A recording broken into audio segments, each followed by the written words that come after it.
Hey, so today we have two coffees by Round Hill. And who are Round Hill Roastery? Well, we've been following them for a while. We actually went down to their roastery last year and that was very exciting. We got to cup some coffees right there that were very new and learn a lot more about their philosophy. And I believe they have a new roastery now, which is still in the same area, but they're moving up and they have new bags. Blue ones for the filter coffees and pink ones for the espressos, I think. And we have two today. We have one called Veracruz and one called Kangunu. It's a Kenyan and a Colombian. And I'll get back to the coffees in a minute. I just want to tell you a little bit more about Round Hill. Founded in 2012, Eddie Twitchett, the roaster, I believe he went to Colonna and Small's Cafe in Bath, had an espresso there that changed his life, and ever since has been roasting amazing coffees.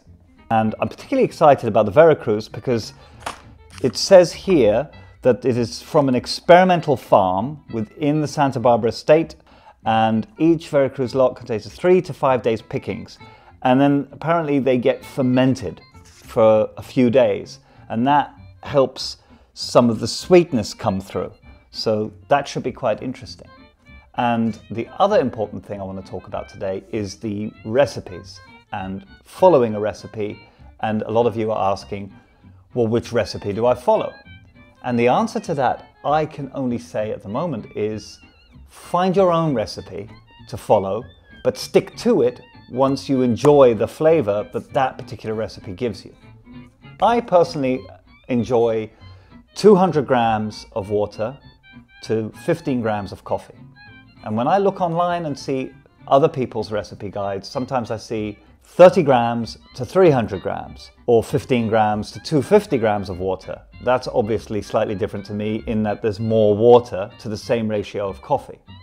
But for today's experiment, I'm going to compare what I use normally, which is the 15 grams to 200, with 300 grams and 30 grams of coffee.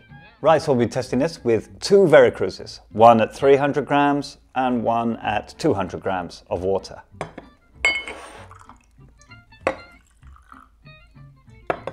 Right, we'll start with the way I normally drink it. Lovely sweet smell. Very caramelly.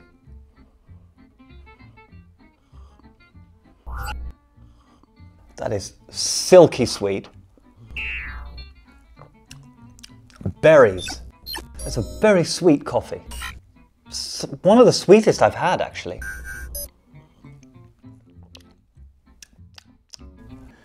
I think it's getting raspberry.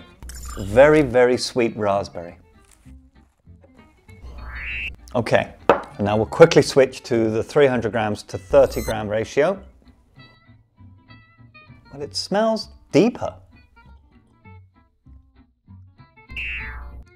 That is a much fuller flavor. The berries now are almost blackberries. That's really interesting. It's definitely deepened the flavor, but I'm tasting a slight over-extraction. The fullness is a little bit too extreme compared to the perfect balance I'm getting with my ratio. So for this coffee anyway, for the Veracruz, when I compare between the two, I much prefer 15 grams to 200 grams. Very interesting. And now we'll move on to the Kenya. This one has been brewed at the standard 15 to 200. Just so you know, that's generally what I'll be doing. And I'll point out if I do anything that varies from that.